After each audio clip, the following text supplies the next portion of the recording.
여러분, 총선이라고 하는 것은 원래 이게 정권 심판론이 작동하는 현장입니다. 대통령 임기는 5년이죠. 그 사이사이에 4년 임기 총선이 박혀 있어요. 그래서 적어도 한 번은 대통령 임기 안에 총선이 있습니다. 총선 때는 사람들이 뭐로 심판을 하죠? 자, 대통령이 국정 운영을 잘했어? 못했어? 회고하면서 투표를 하는 거예요. 제3지대 신당이 들고 나온 게 뭐냐면 거대 양동 심판론이에요. 다당제를 이루어야 돼. 결국은 본질적으로 갖고 있는 총선의 심판론 구도, 즉 정권 심판론을 희석시키고 있는 거거든요. 정치인의 말과 행동은 자기가 의도하지 않게 다른 결과를 불러올 수가 있습니다. 저는 이준석의 지금 말과 행동이 그런 거라고 봅니다. 사실은 양대 정당 심판론을 들고 나왔지만 이것이 이재명이 이끄는 민주당의 윤석열 정권 심판론을 희석시키는 결과를 가져오지 않았습니까? 그러니까 결과적으로 저는 이준석이 바로 윤석열의 엑스맨이 될 수도 있겠다, 이런 생각을 해봤습니다.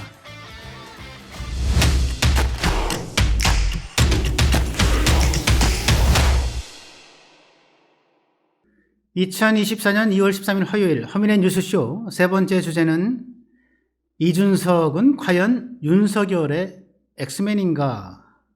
라는 질문을 한번 던져보면서 같이 시작을 해보겠습니다. 시작하기 전에 구독, 좋아요, 그리고 알림 설정 꼭 부탁을 드리겠습니다. 이준석은 윤석열의 엑스맨인가? 이게 무슨 소린가? 이준석은 정말로 윤석열 대통령을 싫어하죠. 윤석열 대통령도 이준석 대표를 별로 좋아하는 것 같지는 않습니다. 그렇게 싫어하는데 윤석열의 엑스맨? 이게 무슨 얘기지? 그러니까 윤석열을 공격하는 것 같지만 윤석열 대통령을 사실상 도와주는 엑스맨이다, 이런 뉘앙스인데요. 하나씩 좀 짚어보겠습니다.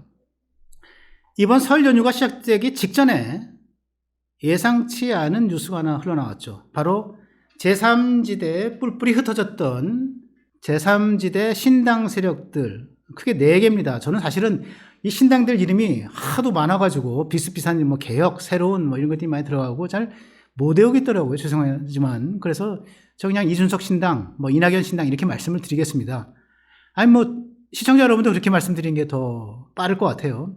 자, 이준석 신당이 있었어요. 그리고 이낙연 신당이 있었죠. 양양제 신당이 있었는데 이낙연 신당으로 포함이 돼서 흡수가 됐고요, 사실상. 그리고 이제 금태섭 신당이 이제 여전히 이제 어쨌든 이제 지조 있게 남아 있었고, 그리고 이제 민주당의 탈당파 인사들, 네, 조응천 뭐 이런 사람들, 그래서 이원옥 이런 사람들이 이제 구성했던 이제 원칙과 상식이었나요? 이제 요게 이제 팀이 있었고, 요 4개의 신당 그룹이 있었는데, 요 신당 그룹이 사실은 뭐 합쳐질 것 같지 않았죠. 왜냐하면 이준석이 뭐라 그럴까, 굉장히 좀 잘난 체도 하고, 야, 내가 지지율이 더 높고 내가 더 이게 영향이 많아, 그래가지고 이제 갑노릇을 좀 한 거 아닙니까? 그러니까 을노릇을 했던 이낙연 신당의 이낙연 대표나 뭐 여러 가지 다른 사람들이 합치기를 원했는데 이게 합칠 것 같지가 않았었어요. 그런데 어느 날 갑자기 합친 거예요. 왜 합쳤겠습니까? 정말 대한민국의 정치 지형과 정치 판도, 특히 총선을 앞둔 총선 지역에서 정말 여론에 민감한 영향을 미치는 이 밥상머리 민심에 올려야 되겠거든요. 야, 제3지대 신당 그룹 때 다 합쳤디야, 뭐 이런 거거든요. 그래서 합치고 나서 야, 이게 뭐가 될 것 같지 않아? 야, 그래 제3지대, 그래 중도가 좀 움직일 것 같지 않아? 아, 그래 뭐 양대 정당이 좀 뭐 잘 못하는 것 같은데 그 제3지대에 힘 실어줄까? 뭐 이런 식의 여론을 이제 일으키기를 기대하면서 합친 거죠. 합쳤는데 일단 의석수가 참 중요합니다. 여러분, 의석수라고 하는 게 이게 이렇습니다. 그 정당에는 이제 국고보조금이 지급이 되고요. 특별히 선거 기간에 선거를 앞두고 이제 선거보조금이 따로 지급이 됩니다. 지금 국고보조금이 1년에 한 500억쯤 돼요. 그래서 분기별로 1, 4분기, 2, 4분기, 3, 4분기, 4, 4분기 125억 정도씩 지급이 되고, 선거 기간에는 이제 총선을 앞두고 한 500억이 별도로 지급이 됩니다. 그런데 국고보조금과 선거보조금을 지급하는 기준이 있어요. 하나, 원내 정당이냐, 즉 의석이 한 소리라도 있느냐 없느냐. 이게 이제 첫 번째 이제 턱걸이 기준. 두 번째는 의석이 있는데 이것이 5석 이상이냐 5석이 못 되느냐. 이게 두 번째 기준. 세 번째는 20석으로 돼서 이게 원내 교섭단체를 구성하느냐 아니면 원내 교섭단체를 구성하지 못하느냐. 이게 세 번째 기준입니다. 그거에 따라서 수백, 수천만 원에서 수억 원, 수십억 원, 거의 100억 원에 가까운 또는 100억 원 이상이 되는 돈을 받을 수도 있는 게 의석수입니다. 굉장히 중요하죠. 근데 지금 이준석 신당은 의석을 벌써 이제 4석을 확보해서 양양자가 있고, 김종민, 조웅천, 이원옥 해서 4석의 현역 의석을 보유하게 됐죠. 지금 정의당의 의석이 이제 지역구 한석, 비례대표 5석에서 6석인데, 기호 3번을 받을 것이 유력이 되고, 비례정당으로 말씀을 드려도요. 그런데 만약에 이것이 이제 이삭줍기, 뭐 낙수, 이런 것들 통해서 현역 의원들을 대거 영입을 하고, 또 거대 양대 정당에서 떨어져 나온 의원들을 영입을 하면 6석이 넘어갈 수도 있죠. 그러면 기호 3번을 받을 수 있어요. 그래서 의원 이제 모시기에 이제 혈안이 돼 있다, 이제 이런 상황인데요. 그런데 이준석이 왜 엑스맨이냐, 이런 말씀을 드리는 거예요. 여러분, 총선이라고 하는 거는 원래 이게 정권 심판론이 작동하는 현장입니다. 왜냐하면요, 생각을 해보십시오. 대통령 임기는 5년이죠. 그렇죠?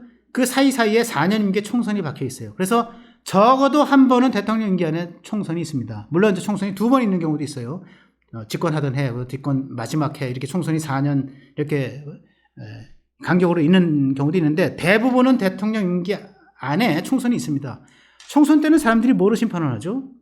자, 대통령이 국정 운영을 잘했어? 못했어? 지난 1년 동안, 지난 2년 동안, 3년 동안 국정 운영을 잘해서 못했어? 이거 가지고 회고하면서 투표를 하는 거예요.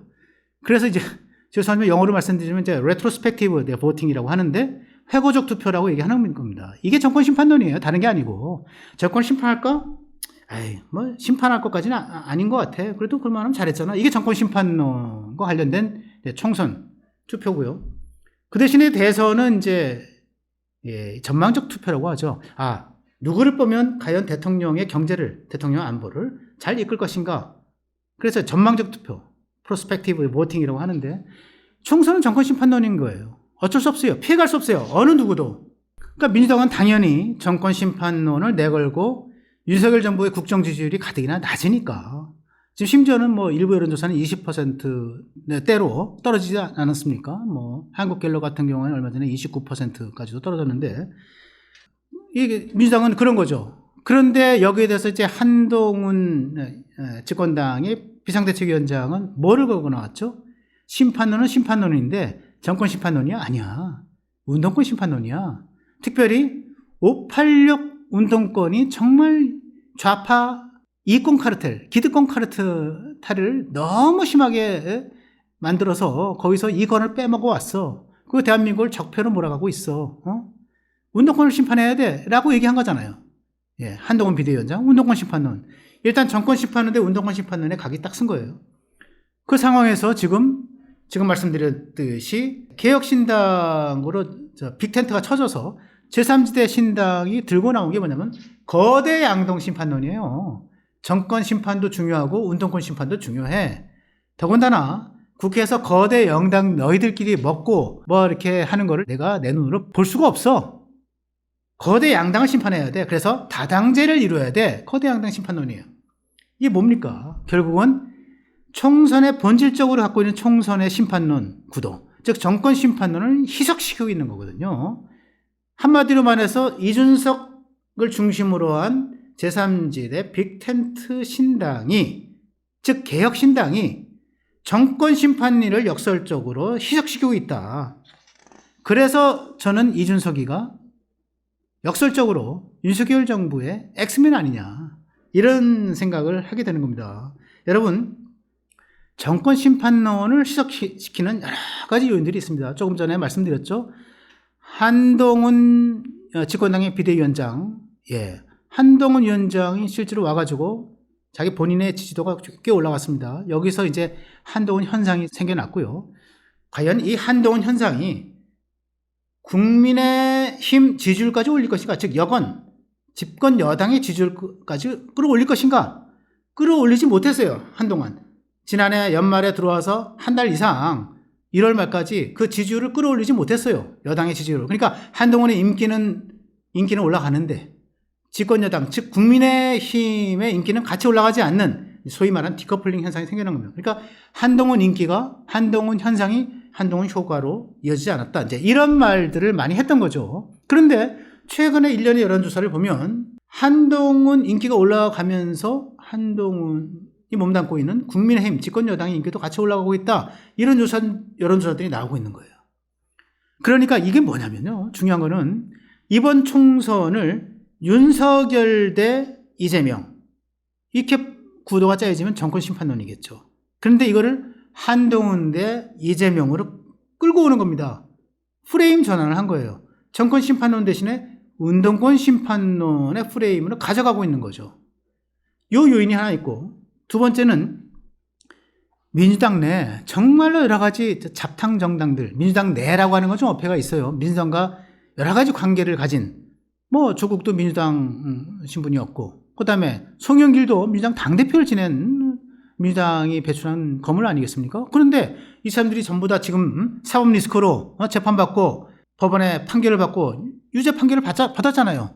조국은 자녀 입시 비리 청와대 감찰무마 사건으로, 그리고 송영길은 뭡니까? 도봉투 사건으로 각각의 정말 비리 혐의로 지금 여론의 재판, 그 다음에 또 사법부의 재판을 받고 있는 거고, 그런 상황 속에서 이 두 사람이 신당을 만들겠다고 하는 거 아닙니까? 이것 자체가 중도로부터 환멸을 느끼게 하고 중도의 이반을 가져오게 되는, 그래서 민주당의 정권 심판론을 희석시키게 하는 요소로 작용하고 있는 거죠.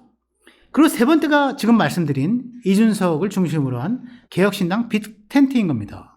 이들이 바로 거대 양당 심판을 내걸면서 소위 정권 심판론이 희석되고 있는 거예요. 실제로 개혁신당이 오늘입니다. 2월 13일 오전에 첫 최고위원회를 열었는데, 여기서 이 소위 양대 정당 심판론과 관련한 여러 가지 말들이 쏟아져 나와요. 이준석 공동대표도 얘기를 하고, 이낙연 공동대표는 뭐라고 얘기했냐면, 대한민국을 투쟁과 분열로 몰아넣은 양당 독점을 깨고 대화와 생산의 정신을 실현하자는 대의를 위해 집중하겠다. 양당 독점을 깨자고 얘기하지 않았습니까? 양대 정당 심판론이죠.